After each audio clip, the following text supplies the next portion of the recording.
Today's episode is sponsored by Lingoda, an incredible online language school. And Lingoda are offering something amazing for thinking in English listeners, the Lingoda Language Sprint. Practicing and learning English every day is essential if you want to quickly grow and develop your skills. When I first began to study Japanese, I took multiple classes a week and spent hours studying every day. And now I have been able to work, research, and build relationships in Japan. Committing so much time and effort to English can be difficult and expensive, but this is where Lingoda can help. Lingoda's language sprints are 2-month learning challenges where you take lessons intensively. You can either take the sprint challenge with 15 classes a month, or if you're really committed, the super sprint challenge with 30 classes a month. What's the prize if you take all the classes and complete the challenge? Your money back. If you complete Lingoda's sprint, you will get 50% of your money back. And if you complete the super sprint challenge, you will get 100% of your money back. You heard me right. Complete the super sprint and you will get those 60 English classes with professional English teachers for free. If you're looking for an opportunity to study English every day, immerse yourself in the language and intensively learn, sign up for Lingoda's Sprint Challenge right now. Click the link in the podcast description for more information and use my code THINKINGSPRINT for €20 off your sprint registration. Hello, I'm Tom Wilkinson and welcome to the Thinking in English podcast, a podcast for intermediate to advanced level English learners. France has recently banned some short-haul flights in order to reduce the country's carbon emissions. How bad is flying for the environment? Is France's ban effective? And should we go further in order to protect the planet? Let's talk about this on today's episode of Thinking in English. You can find the full transcript over on the Thinking in English blog. Click the link in the description, it's completely free. Follow me on Instagram, on YouTube, on Twitter, on all of the different social medias, and leave the podcast a 5-star review on Spotify or write a review on Apple. Here is today's vocabulary list. To ban. To ban. To refuse to allow something, especially officially. As in, she was banned from driving for 2 years. Sustainable. Sustainable. Causing or made in a way that causes little or no damage to the environment and therefore able to continue for a long time. For example, the website encourages sustainable fashion through swapping. Aviation. Aviation. The activity of flying aircraft or of designing, producing and keeping them in good condition. For instance, aviation safety is increasingly important. Contrail. Contrail. A white line left in the sky by an aircraft that consists of water vapour that has condensed or turned back into very small drops of water. As in, many of the contrails we can see are from jets flying out of a nearby Air Force base. Domestic. Domestic. Relating to a person's own country. As in, he has taken 10 domestic flights this year. Objection. Objection. The act of expressing or feeling opposition to or dislike of something or someone. For example, a couple of people raised objections to the proposal. Viable. Viable. Able to work as intended or able to succeed. For instance, in order to make the company viable, it will unfortunately be necessary to reduce staffing levels. To offset. To offset. To pay for things that will reduce carbon dioxide in order to reduce the damage caused by carbon dioxide that you produce. For example, we offset all our long-haul flights.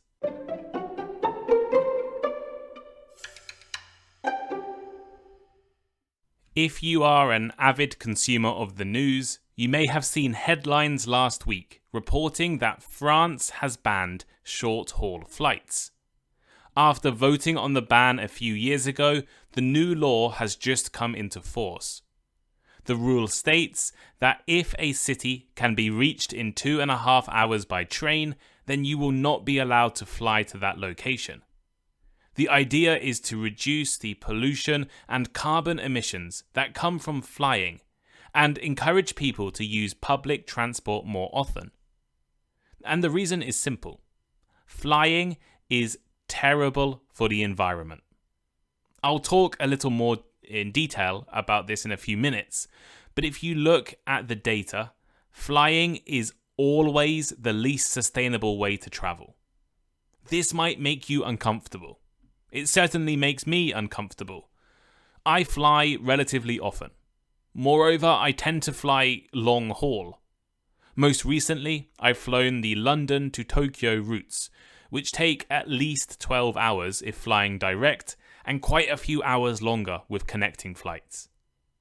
As much as I try to be environmentally friendly, using reusable plastic bags, recycling, walking instead of driving, the reality is that by flying thousands of kilometers every year, I am contributing far more to destroying the environment than someone who doesn't fly. For many people, this poses a big problem. The desire to be sustainable clashes completely with the love of or need to travel. I remember a friend of mine in university complaining about people buying water in plastic bottles because it wasn't eco-friendly. That same friend flew from Europe to the Pacific Islands, then back to Europe before heading to Asia. What is more damaging to the environment? A couple of plastic water bottles or over 20,000 kilometers of flying? Now, here is a calculation I found online that might shock some of you. Flying from the UK to New York and back releases the same amount of greenhouse gases as you would save by recycling for 20 years. That's right, one flight is the same as 20 years of recycling. In today's episode, I want to look in more detail at how bad flying and travelling really is for the environment. We'll talk about France's decision to ban short-haul flights and discuss whether all countries should do something similar, or perhaps be even harsher to protect the environment. So, how bad is flying really for the environment? Well, there's only one answer. Bad. Flying is bad for the environment. Aviation is responsible for up to 8 or 10% of global CO2 emissions, being caused by travel and tourism especially. And aviation is responsible for about 5% in total. 5% may seem small, but remember how few people actually fly. Over 80%, maybe closer to 90% of people alive have never been on a plane, and even fewer fly regularly or more than once in their life. Moreover, the majority of emissions tend to come from the ultra-rich traveller. The more expensive your seat, the higher percentage of emissions you contribute for the plane, because you tend to take up more space. So in other words, flying business class or first class is more damaging to the environment than flying in economy. But the worst is flying on private planes. Over 50% of aviation emissions come from private aircraft, and a user of private planes can contribute up to 7,500 tons of carbon dioxide to the environment every year. I did a little research here. Right? So the average person in the Democratic Republic of Congo contributes just 0.08 tons of carbon to the environment each year. So, if my math is correct, it would take over 93,000 years for the average person in the Democratic Republic of Congo to release as much CO2 as a private plane user does in 1 year. This is, of course, awful for the environment, and contributing to climate change and global warming. All of those efforts you do to reduce your carbon footprint and live more sustainably are outweighed by flying, especially if you fly in luxury. Moreover, CO2 and greenhouse gas emissions are just part of the problem with flying. Planes also pollute the skies and reduce air quality. In fact, some estimates suggest over 10,000 people a year die directly because of air pollution caused by aviation, and then many more people get sick. Why is flying bad for the environment? Well, there are a few different reasons.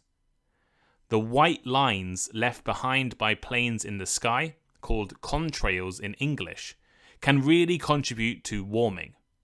Especially at night, they can trap radiation from escaping from the planet, basically keeping heat on Earth and making Earth warmer. Planes can also produce both carbon dioxide and nitrous oxide. I'm sure you've heard about CO2 before. It's a greenhouse gas which contributes to the warming of the atmosphere and climate change. Nitrous oxides have a slightly more complicated environmental impact, but they definitely contribute to poorer air quality. So hopefully you can now all appreciate that flying is the worst thing you can do for the environment as an individual. So with this in mind, let's take a closer look at France's new law banning some short-haul flights. First, what's a short-haul flight? Most definitions online split flights into short-haul, medium-haul, and long-haul. A short-haul flight is usually less than 3 hours in duration. Medium-haul between 3 and 6 hours in the air, while a long-haul flight is over 6 hours. In fact, you can now even talk about ultra-long-haul flights, lasting over 12 hours. France has not banned all short-haul flights. It takes about 1 hour and 20 minutes to fly from Paris to London, for example, but as this is an international flight, it will continue to operate. France has banned any domestic short-haul flight to a city that can be reached by train in under 2.5 hours. For example, it takes 2 hours and 14 minutes on the train from Paris to the city of Bordeaux in the southwest of France.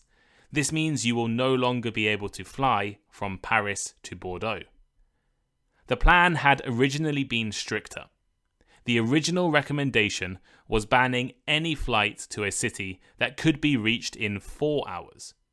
But after objections from France's national airline and some other regions, they lowered the threshold to 2 hours 30 minutes.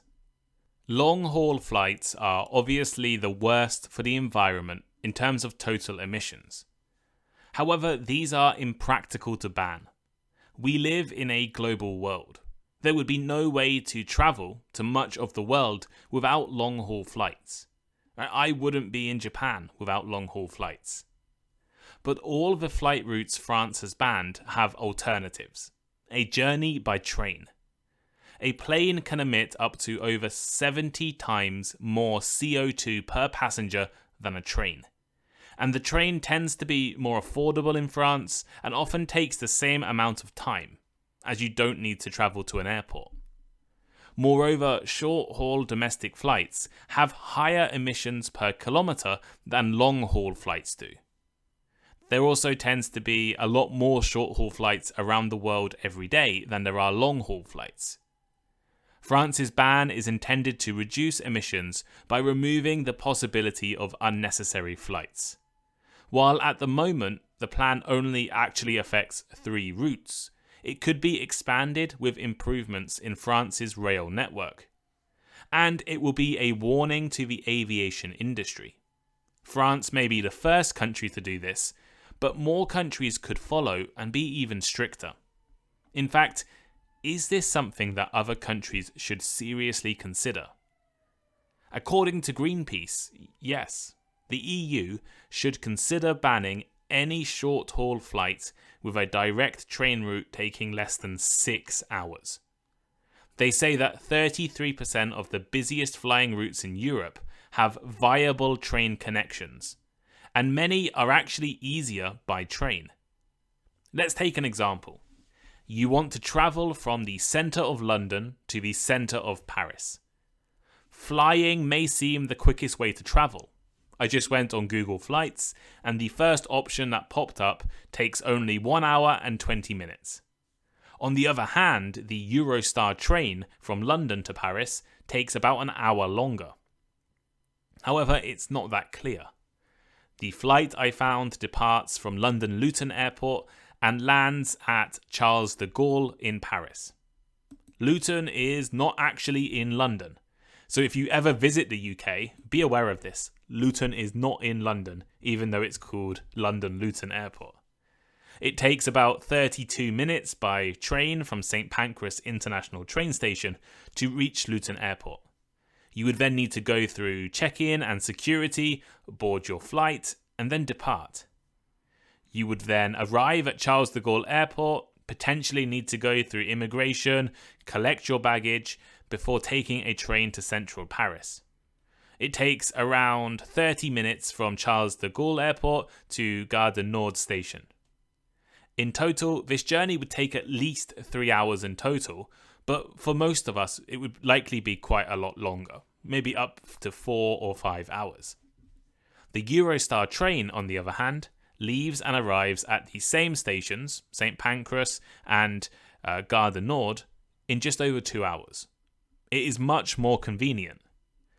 The issue is price. The average train trip between the two cities is about $100 and needs to be booked at least 2 months in advance. While it is relatively easy to find plane tickets for half that price, which can be booked 2 weeks in advance. For countries to seriously consider making train journeys preferable to short-haul flights, they need to make trains more affordable. But this policy could have real benefits in larger countries, or countries where short-haul flights are much more common. I'm from the UK. No one flies short-haul in the UK, maybe apart from in Scotland to some islands that don't have ferries. But in a place like the USA, it's a perfect candidate. 25% of all flights in the USA are less than 500 miles in distance. What more can we do? Banning short-haul flights in countries and regions would be of great benefit to the environment. But what else can we do? Airlines and aviation companies have suggested some other solutions. Using more sustainable aviation fuels, or building hydrogen or electric planes, for example. But these will take years to implement. The International Energy Agency estimates only 19% of fuel used in airplanes will be sustainable by 2040. A popular approach at the moment is called offsetting. This allows companies to produce harmful emissions, but in return, they give some money to organizations removing harmful emissions from the environment, like planting trees. One suggestion that might seem very controversial with some of you listening is banning air miles, frequent flyer programs, or loyalty schemes. These encourage people to fly more, and considering the damage to the environment, we shouldn't be encouraging this. We shouldn't be encouraging people to fly more. Another approach is for airlines to choose their routes better. I mentioned contrails earlier, which is the aviation industry's biggest contribution to global warming. However, these contrails are not formed everywhere, but in specific places with the correct conditions. A study in Japan discovered that just 2% of flights produce 80% of all contrails. This means that simply changing a few flight paths or the height planes are flying could dramatically reduce the production of contrails and therefore the environmental impact of flying. Flying is such a common thing today, but we do need to make changes in both our individual behaviour and in our global behaviour so that we don't cause too much damage to the environment.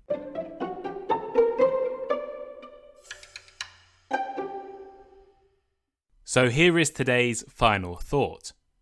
Today I've talked about France's decision to ban some short-haul flights and discuss why flying is probably the worst thing you do to the environment. The world needs to change its approach to travel if we are to seriously protect the environment. Whatever approach we choose, it's important to remember that flying is always damaging for the environment. I personally believe governments and countries and companies should be working to make flying more sustainable, but also promote alternative methods of travel. I personally fly long distances regularly, but I've not flown short haul since 2017, and I've only actually flown short haul about 4 times in my life. I kind of like to torture myself by taking long distance bus journeys. It's a really difficult situation to be in. I've flown long distances mainly for work and study, and now I have family in 3 different continents: Europe, Asia, and Australia. I know I will continue to fly in the future to see my family, but when I can, I will always choose to take a bus or a train. When I visited Belgium, I took the bus. Every time I've been to France, I've either taken a train or a ferry. Right? I have never flown short haul in Europe, and at the moment I try and take buses or trains everywhere I go. I hope that companies and governments can make some serious progress in implementing meaningful changes, because everyone loves to travel and people want to visit all of the different parts of the world. But you cannot be sustainable and fly at the same time. It just doesn't work. So I think we really need to make some changes. But what do you think? How often do you fly? Are you like me and you fly long distances, or do you tend to fly short haul? And are you trying to reduce the amount of flying you do? Or do you not care? You can let me know by leaving a comment on the Thinking in English blog on the transcript. The link's in the description. You can leave a comment on Spotify. Hopefully a lot of you will write some messages and let me know your thoughts about this episode. Or you can send me a message on Instagram as well. Always reach out on Instagram. My Instagram is Thinking in English Podcast. I've been posting really regularly over on Instagram. You can keep up with my daily life. And also some useful vocabulary posts and things over on Instagram. I have a Twitter as well, and YouTube. We upload the episodes on YouTube as well, if you prefer to listen on YouTube. So thank you all so much for listening today. Make sure to leave a rating, and if you're interested, join my Patreon subscription. There's currently a 7-day free trial for my conversation clubs. And I'll see you all next time. Goodbye.